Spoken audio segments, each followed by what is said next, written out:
Hello, welcome to Live from the Tabletop. Your host, Captain Falco. I'm here again with two special guests to talk about the new Salubri deck. So let's welcome those guys to the show now. We've got Tommy and we've got Auntie. Bonjour. Come on, lads, kiss wave. I would like to point out that my name for this video is Hairy Gangrel. That's why the labels have been turned off in this video. And mine is Tony Big Hands. Mine's Captain Falco because I'm a professional. Oh. Absolute professional. Just ignore the rest of the video and it'll be fine. So, Salubri, this is the one you did mention last time, Auntie. You didn't really give a crap about the Ravnos one, and you just wanted to focus on this. So, do you want to tell us what this deck is in terms of an archetype and how it functions? Yes, sure. Why not? The obvious first thing that popped to my head when I was going through the list is that, hey, we finally have a reprint for My Enemy's Enemy. Yeah. No vtes card should cost more than 30 euros a piece. That makes absolutely no sense. When there's so many telepathic misdirections in circulation as well. It's silly. Comes with four of those as well. With you on that. My Enemy's Enemy finally will own one. But yeah, the deck looks like it's a grinder deck. If you don't know what grinder means, you can check out Extrala. Sorry. This is not 2006 anymore. I mean, vtes 1. No, sorry. I'm in PJ's show. So PJ has done a sweet article on Codex of the Damned. Check it out. Yeah. But simplified, a grinder deck is like a diesel locomotive. It takes a while to get going. And when it goes, it doesn't need the tracks anymore. It just plows through everything. So in the early game, you play stuff like Govern the Unalliance and so on. You try to speed up some vampires to the table. Mid game, you play like almost every single card type that there is to this game. And in the end game, you're just like this weird old man sitting in a bush, stalking your perfect opportunity to ambush someone. And that's it. That's what grinder is. Oh, okay. Yes. Yeah, it's named after the app that you can get to pick up. You hide in a bush and jump out on the men in bushes. But yeah, like the idea is that you're just playing only completely bonkers cards, and your cards will be better than the other people's cards. Yeah, and that's pretty much it. Like the power level on every single card that you have is. Yeah, like I like to think of it as when you take an action, whatever you do, you come off better off than they do. So like you give your guy a weapon, you go, I'm gonna bleed you for 3, and they go, I'll block, and you're like, okay, well, I'll hit you for 3 and I'll prevent the damage. Therefore, you're still losing out.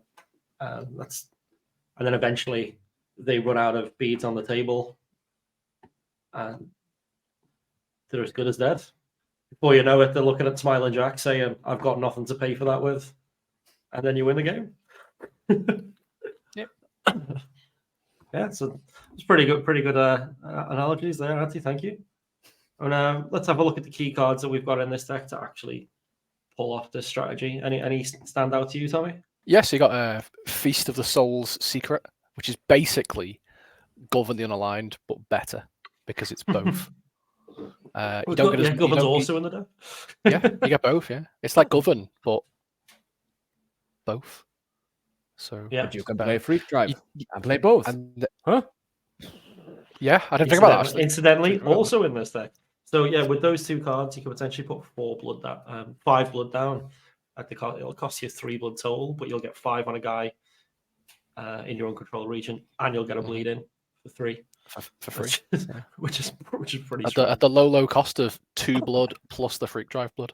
Yeah.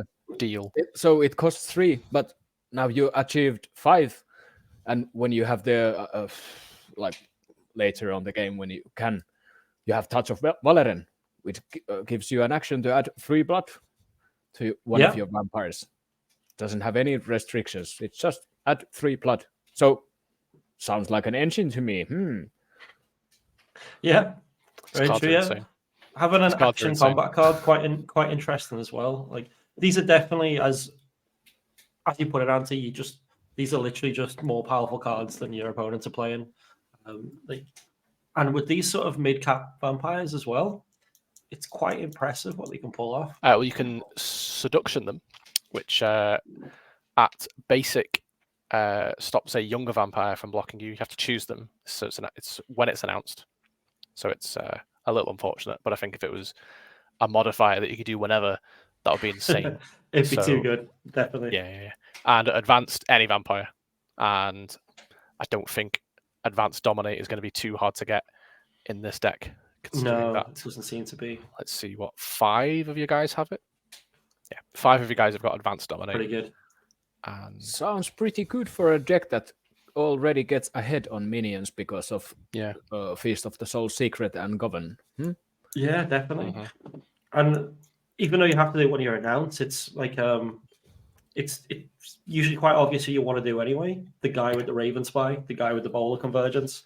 I'll hit that guy with the built-in intercept, or the one I don't want to fight. You can block me with your new blood if you want. That's fine. That's fine. And it also doesn't cost any blood as well. Yeah. So seduction is just a great card. Other than that, you've got another modifier that has to be used at the start, which again isn't fine. If you've got seduction and unleashing the bestial soul, you can, stop one guy definitely from blocking and another guy can't play reactions. And what is it? If the rest, the other guys have to pay an additional 1 blood or life to play reaction cards. So you can essentially stop 3 guys from doing stuff. Yeah, it also punishes deflections and things, right? And anything you want to react with. Yeah. Stops deflection. Well, it doesn't stop deflection, but eventually it will, because you're grinding them out with these guys. Yeah, it's essentially a 1-turn narrow mines, for deflections, which is good. Yeah. And then there's forced confession, which is if they've got through the seduction, and they've got through force unleash the bestial soul, they then have to get past forced confession, which is the blocking minion gets -1 to set. Forced confession. Oh, is right. that what I said? What did I say? I thought you said foreskin fashion. Yeah. That's what the card's called. Yeah. So that's what it's going to be called in games. Oh my god. Foreskin session. It's just like a We're back to. I'm gonna bleed you with foreskin. Emily Carson now, isn't it? It's just the same stuff. So forced confession gives -1 intercept to a blocking minion at basic, and at advanced block fails. Oh. And they can't attempt to block again. So basically, Salubri, mate. Yeah. They're now bonkers. And you finally get to play my favorite dominate card, which is the Sleeping Mind. Yeah, we discussed this last week. It's a great card. And with some of this stuff, you can't react, can you? It's crazy. Gonna hurt. Like the idea that you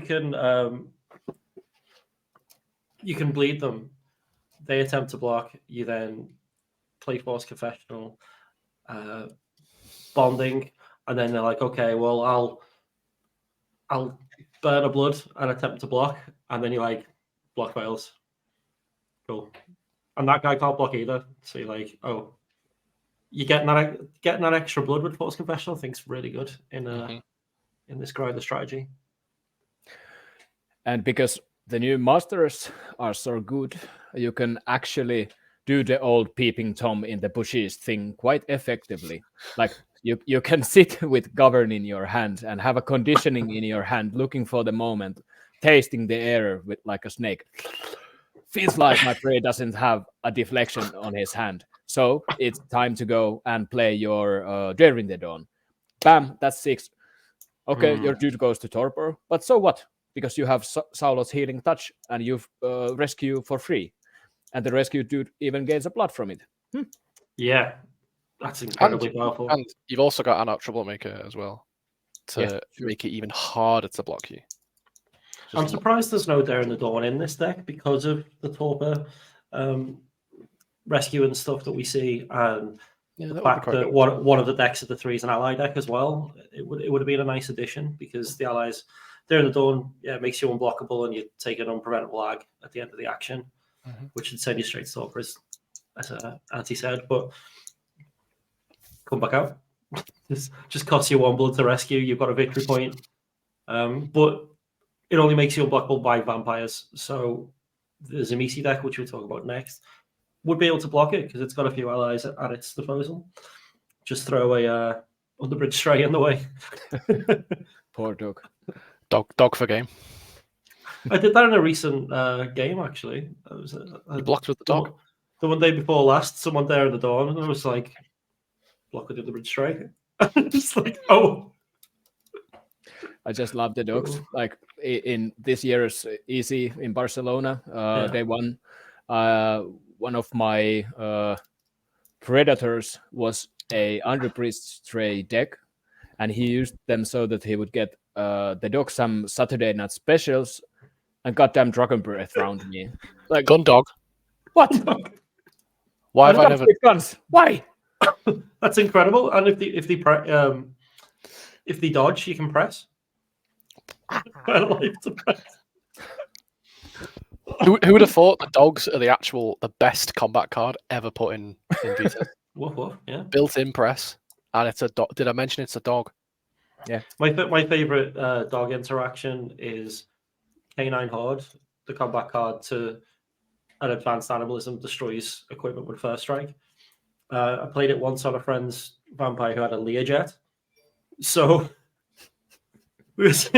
basically, my vampire had to throw a dog into the jet engine while it was midair. Don't try this at home, folks. Don't try that at home. Unless you really need to stop a plane taking off.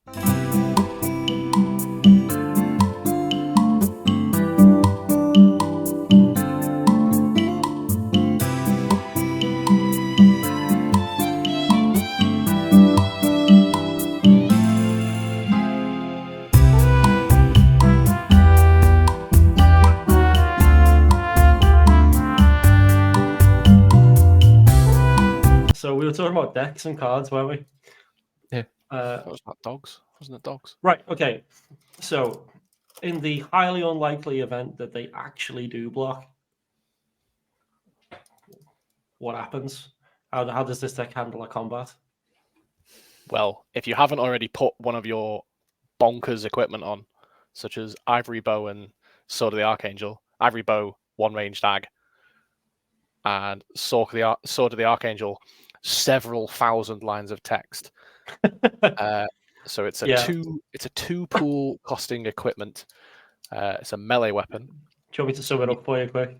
Yes, please. Much quicker. Yeah. So it lets you burn a blood to cancel a grapple once a combat, and if you burn the opposing minion, I don't know if it specifies minion or vampire. I think it's the same minion. Oh, vampire.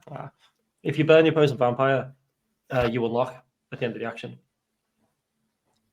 which is pretty naughty. Excellent. Tommy's just slightly erect there, I imagine. I am considering whether or not this goes into Tarek. Well, Clan impersonation, Salubri. The interesting thing is you'll look at the end of combat, so it doesn't. I don't believe it specifies they have to be the active minion either.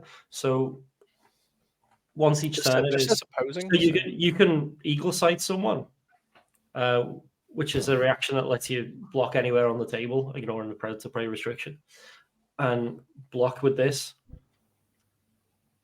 Hit them for aggravated damage with the sword. Play Amaranth, which is a combat card that allows you to Diablerize just without taking action, just as at the end of the combat if they go to torpor and you don't. As a Finnish betas player, I feel personally attacked by this card. Like canceling grapple, like that's too far. Yeah. That's too far. Could this be the end of Finnish politics? I disagree. How do cards like this work with Matahari and other kind of vampires like that? So they can play them, but can they then not use the combat bit? So the bit where it says once each combat this Salubri. So can Matahari not do that? Matahari can't use something that says this Salubri. because she's not. She can play it as though she's a Salubri, but she isn't one. So she can still get the benefit of the strength +1 aggravated damage. And she gets to unlock as well, though. Yeah. Yep. And the unlock says once each turn, if the opposing vampire is burned, show this Nice. weapon threat resolution. Yeah.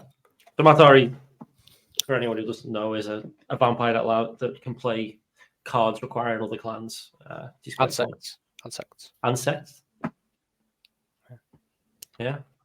She's also like a person from history as well. She's a famous spy. The more you know. But Mikey recorded yesterday an interview with James Frymuller about his Matahari deck that he played at Nationals. So something to look forward to for you guys there. Spicy. If you want to know more about Matahari and how to abuse her. Yeah, so you got those naughty weapons, which so the Archangel does make Kali's Fang redundant because it's basically the same card, but with only the first line of text. Insert Andrea Costa crying here. Yeah, we'll make some memes about that for sure. But there's a lot of damage prevention and weighted walking stick. So what walking stick? It's a combat card you place on your guy before range determined, and it's treated as a weapon. You put 5 counters on it. Whenever you do damage, you remove a counter. When you lose all the counters, it's gone. So that allows you to basically, instead of hand striking, you slap them for 2. So it's on what we were saying earlier, where you're grinding them down. You go, I'll hit you for 2, they hit you for 1, you're ahead. But there's a lot of prevention cards that require fortitude on here, so you can prevent the damage. I won't take any. I'll press, hit you for 2 again. Press, hit you for 2 again. So you can end up taking 6 speeds with 2 and using 2 indomabilities, preventing 1 and pressing, and a weight of walking stick, and that's it.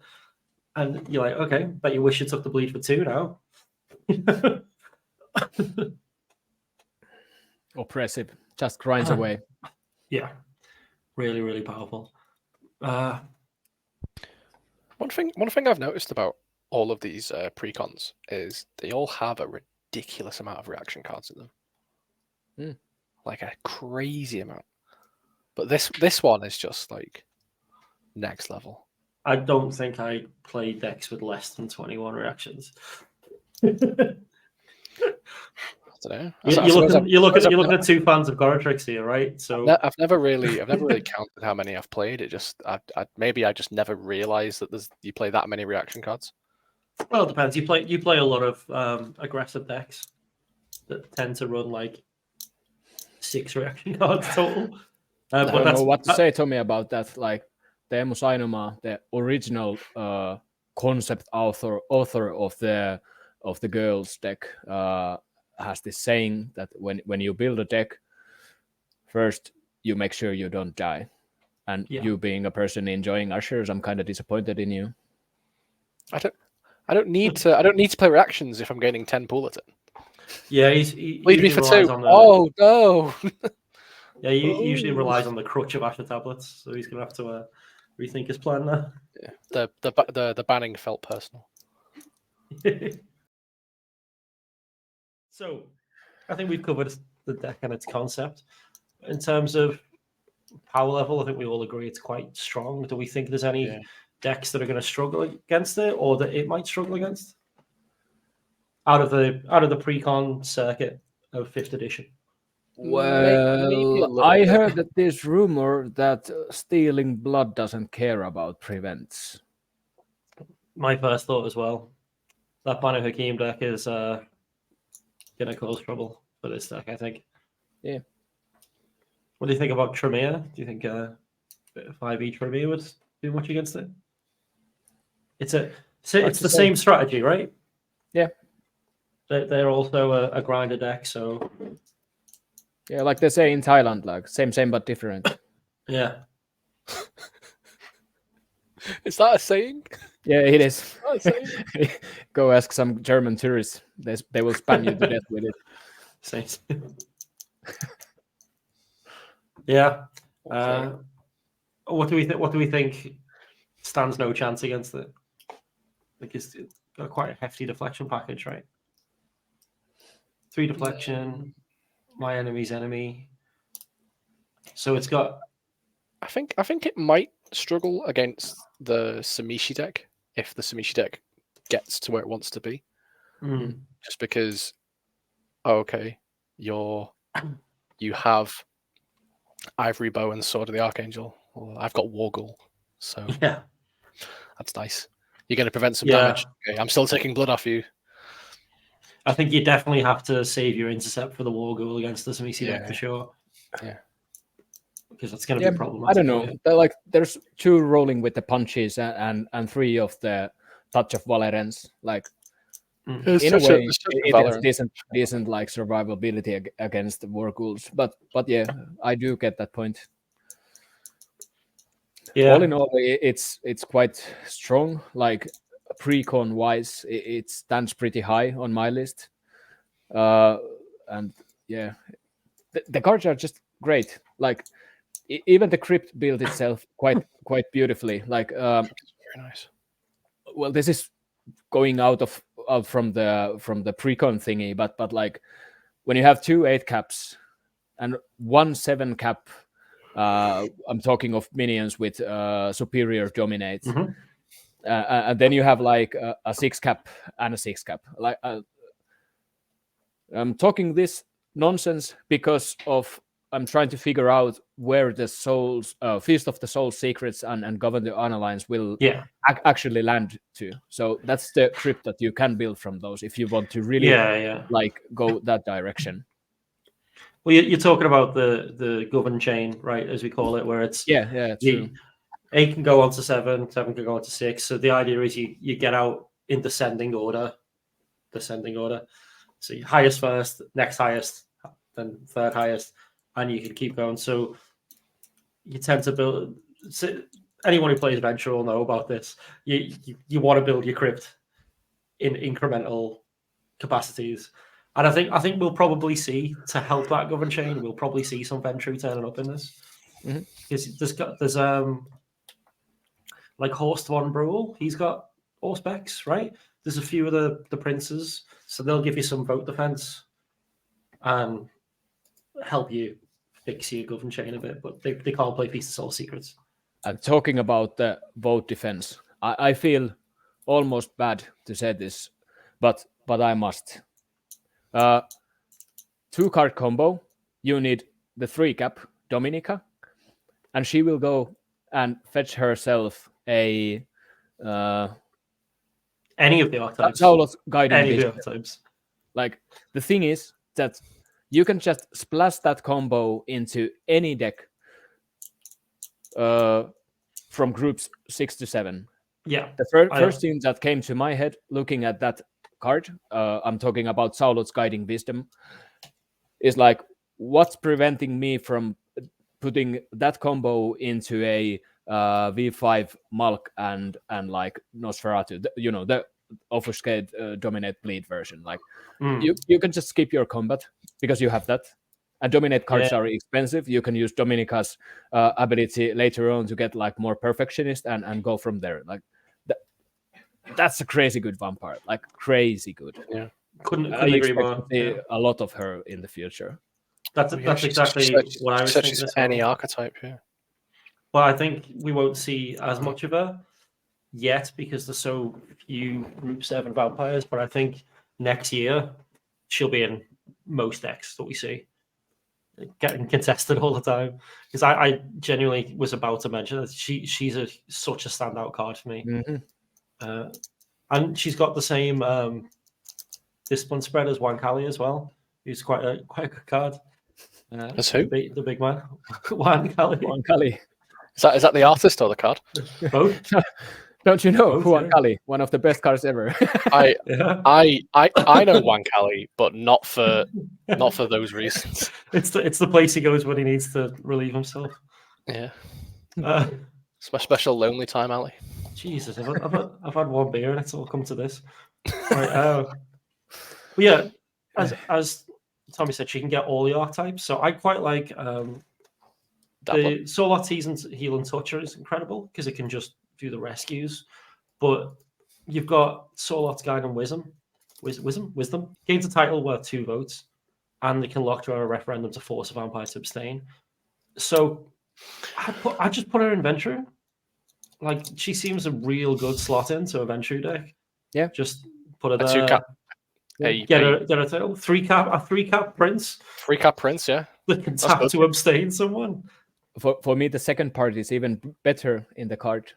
Yeah, this Salubri can lock before range Yeah, determined to end the combat and evolve another She minion. can just Mamam Bamba for lols. The combo so- costs like 4 pool, and you can villain 2 of those back, and then you have a permanent combatant.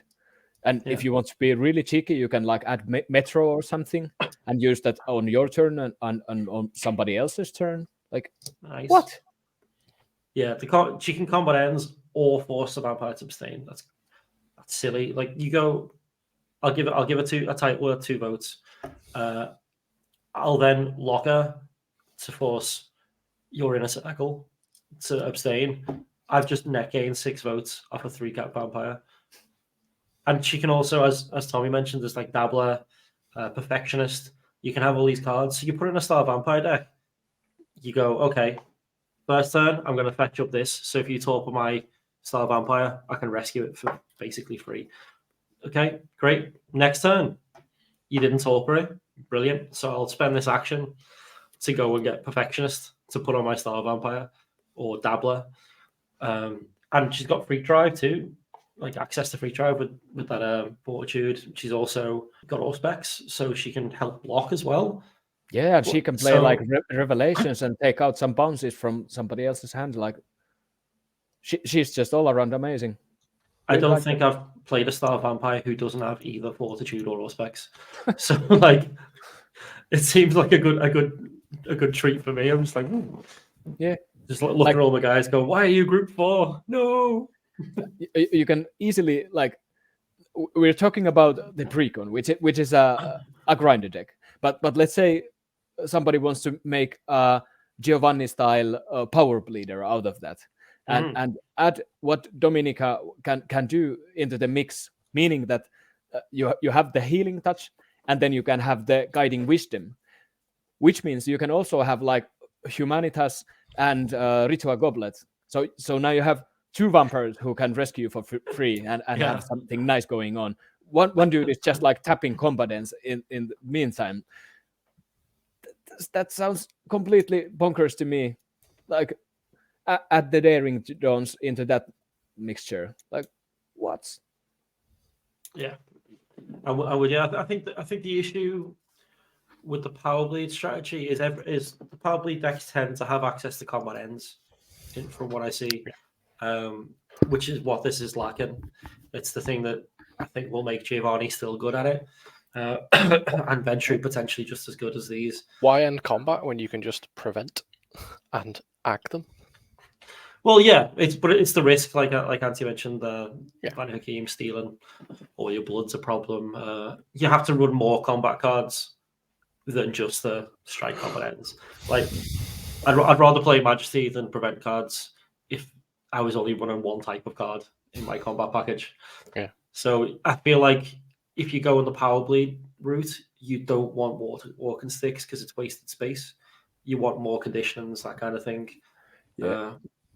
Which I think is a good time for us to probably talk about what we would do with the deck. Well, I will continue from the Power Bleed idea. And do we want to from the combat? Sorry, Tommy, go ahead. Sorry, do we want to talk about what the rest of the archetypes are? So there's Avenging Fist and Healing Touch. Sure, yeah. I don't think we've talked too much about those. Yeah. Well, that's the thing. If you want to take it on a combat route, we could talk more about that aspect of the deck too. So let's look at that. The Avenging Fist is this is more like the Salubri anti-tribute from the old days. Sabati boys. Sabati boys. Yeah. Do you want to give the rundown of the Avenging Fist? Yeah, sure. So it's a unique archetype with. I'll start again because I just broke my Lego fleshlight. It's a unique archetype that costs 2 pool, which is fairly reasonable when you see what it does. It gives you +1 strength, and you can rush a non-Salubri vampire as a action. And if they're Tremere, Tremere, it's a +1 stealth action, which is fun. I love fighting people. It's great, especially when I've got a sword or a bow. Well, yeah, it's especially the idea that you can take this into a rush deck is kind of fun because you're going to bring up the Crypt, and then your opponent's probably thinking, "Oh crap, I'm going to get bled to death here," and then you're just like, "It's a combo with you." Think again. So check out my 40 combat card deck. That I can finally build my own Enkidu with good old Saulot. Yeah. And have Saulot waving a flaming sword around, saying, "No, you cannot grapple me." I like that. Yeah. I liked it a lot. Is you know the old Salubri? Are they still scarce, or have they got rid of scarce? They are. For those guys? They're still scarce, yeah. But Right. so scarce, for those who don't know, is on the older Salubri. It's a rule in which when you bring the guy in, you have to pay a tax of 3 pool for every other Salubri that you control. Every other same class. So if you find a different scarce vampire like abominations and such. But initially that was not limited to you control, it was everyone. What? So if that rule was still in place, someone would be playing the new Salubri deck with like 4 dudes out, you bring one out and you go, yep, it's 15 pool or it's 12 even, I can do that. Yeah, that would really sting. But on the combat topic, one of the 8 caps is pretty incredible for this build. Abaddon, he comes out with an optional maneuver. He's definitely not a bad one. He's a good one. He's a good one. But he's also got all things. He's also got celerity, which means he can play one of my favorite cards, Force March. He's got potence as well, which is both as basic and a clan. So potence everyone likes in a combat guy, right? But maneuver and press, both, that's really strong. And there's another vampire, Sakar, can search your library for equipment. So even though there's only a couple of weapons in the deck, I've got a guy to find them, which is quite nice, and especially with free drive because you can go get it, free drive, put it on him, free drive again. Usually it's Solot's fist. Have a fight. So there's a lot of powerful stuff you could do with this. Do you think you would favor the combat in this, Tommy? Do you think I would what? Sorry. Do you think you would go down a combat route? Because when I asked about what you do, you mentioned the Vengeance Fist. I mean, so like me personally, I don't think I would play this Crypt. I think I would just take the cards from it and put it in a Soul Wall deck. But if I had to play this, I'd definitely go down a combat route for this. Yeah. Like they're just like Abaddon is just bonkers. Yeah. Yes. You put what is it? You put Avenging Fist on him, and he just puts people to sleep. Mm-hmm. And then you can still freak drive afterwards. So put your guy to sleep. Nice. Freak drive, bleed, freak drive, or even not have the second freak drive and just then block with him. So he's essentially not the same as big Solot, yeah. But I think you would play him as Solot, where you're fighting people, bleeding people, and then blocking them and putting them in the bin.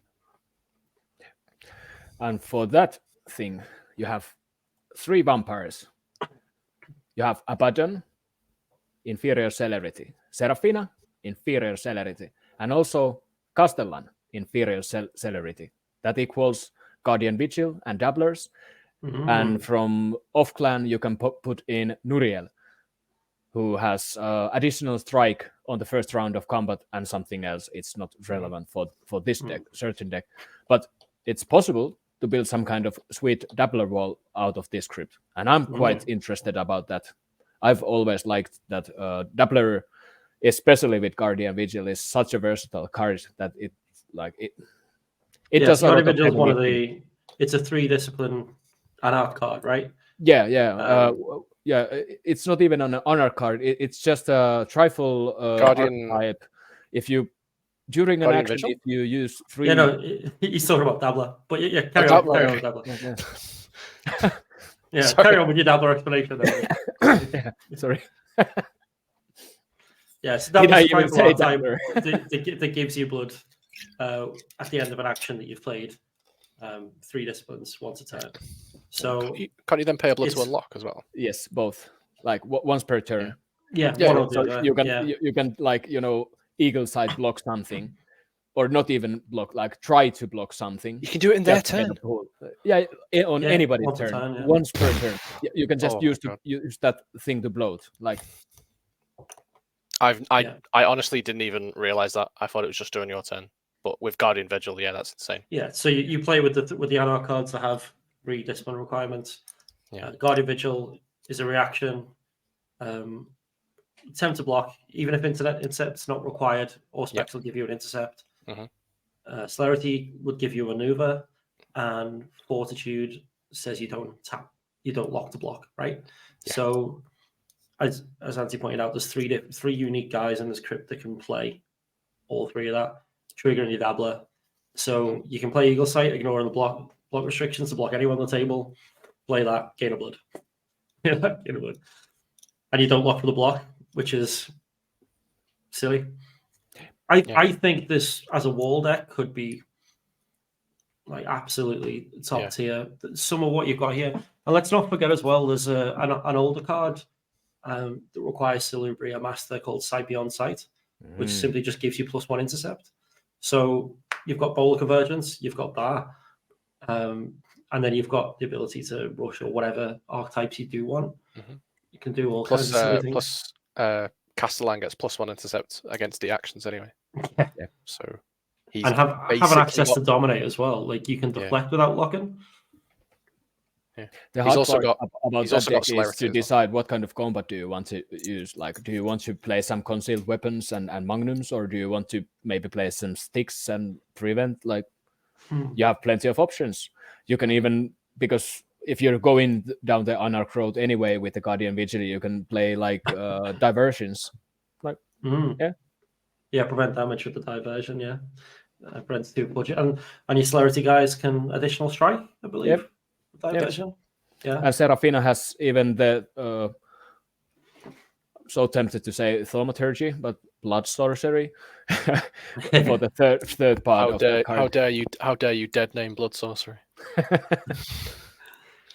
I did get pulled up on that. I think I called it thaumaturgy during the Banner Game video quite a lot. No, it's thaumaturgy always for me. Yeah, it takes some getting used to, doesn't it? Yeah. I don't think what's interesting though is they don't have a combat discipline as such, because they've got a lot of really good defensive disciplines and Dominate's a great aggressive discipline as well, but not in combat. You've got like Thoughts Betrayed as like the only combat card that you get from Dominate, and you probably don't play that in this. So that makes you stop them striking, but I don't think you care too much when you've got Fortitude to prevent anyway. But you can go like full on silly route. I forgot what's the name of the Fortitude action modifier that says if you're blocked, all damage in combat will be aggravated, and then you play your own Fortitude cards to get around that. Yeah, that's true. While you're acting, you can do that. But in terms of a wall, I think you're going to be equipment based, I imagine. Yeah, maybe I think so. Maybe you've got a Crypt card you can search out the equipment, and maybe play like Vast Wealth to back it up. Yeah, so that you can equip that way. I think one of the only things the deck's going to struggle with is actually getting the equipment on, because there's no real stealth modifiers. Well, there are no stealth modifiers still, right? Oh, sorry. Yes, you're right. Actually, you're right. Yeah, you can't bonding it, but like you can give the -1 intercept and block, but against the weenie, I think I'm thinking of a more traditional kind of way of putting equipment on guys, where you'd usually have Obfuscate or the Blood Sorcery to Magic of the Smith. I mean, there is some people with basic, but so it's always an option. One Yeah, stealth, I think. you just have to like make do. You will most likely play a vast wealth and Sakar, and you just use those actions until the opponent gets bored being in torpor, and finally lets you have an equipment. Well, yeah, that's the thing. You can. That's one thing I don't really like. Weighted walking stick on. When I used to play that, like when I first started, I got the Kindred Most Wanted starter with the just scars in. So I played the deck using Yaroslav Paskek, which Tommy's played a couple of times. He gets +2 damage with equipment. So you play Alastor, which will let you search your deck for an equipment and give him a built-in rush, which obviously people block. So I could run like Resist Earth Grasp to get it through, but usually they fight you. So like a great trick is you just go, okay, well, I'll wait a walking stick, beat you up that way. Yep. And then next time you won't be able to block. Yeah. So I think Vast Wealth's a great choice if you go on that route, because you don't lose the equipment. You can just keep trying it. Vast Wealth is I need to get in the habit of explaining stuff myself as well. Vast Wealth's a MasterCard where it gives you your minion the action, +1 stealth action, equip whatever the first equipment in your deck is. You just reveal until you get one. So it's random, but you know, if you're running like sniper rifles and ivory bows, you're getting one of them, so it doesn't really matter. Yeah. And then you can always take the equip action. I got my sniper rifle. Yeah. It's only that one minion, but you can run Heidelberg Castle, which lets you move equipment around as a master. Or you can just equip.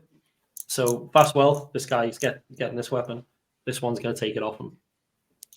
And you can do that equip from play. So, all in all, I really enjoyed Salubri during the Bloodline thingy, but it's sweet to have them back. And I really like the new cards that they have, like Feast of the Soul Secret. It's just simply amazing card. Like it helps you get there and it helps you stay there. Like it does everything you want. Like it's just great. Yeah.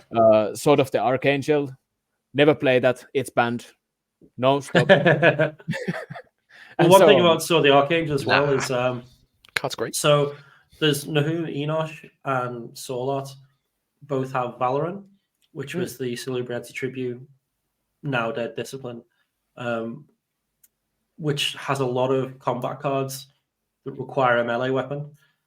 So they are Salubri, not Salubri Tribute, so they can equip Sword of the Archangel and play Valorant cards to get +3 damage with their strikes. So I'll strike for +3, take 5 ag. You go into torpor or burning. Hey, it looks like I can untap now. Yeah, if you do enough aggravated damage to just burn them outright, untap for you. Yeah, that's nuts. That's a good combo to me. I'll allow. Well, Antti was certainly right. We had a lot more to say about this deck than the Ravnos anyway. Yes, definitely. See, as anyone who's still watching is probably fed up of. But so I think, anyone got anything else to add, or have we pretty much covered it? Yes, something that we've missed. Do you know how everyone needs Power Base Montreal? Because it's the best card in the game. Yeah, there's one in this, and there's 2 My Enemy's Enemy, which we talked about before. Yes, nice. Yeah, a lot of nice stuff. Yeah, no one's gonna. So everybody go and buy a lot of this product because I want to buy your Dominicas. Thank you. Yes. Buy this deck. Sell the Dominicas to Antti. Keep the other cards. Free money. Yeah. It's just like what's it called? The Anthology 1, where you'd buy it for the Asher tablets and just make £10. Yeah. Now it's called Antilogy 1, but yeah. Antiology.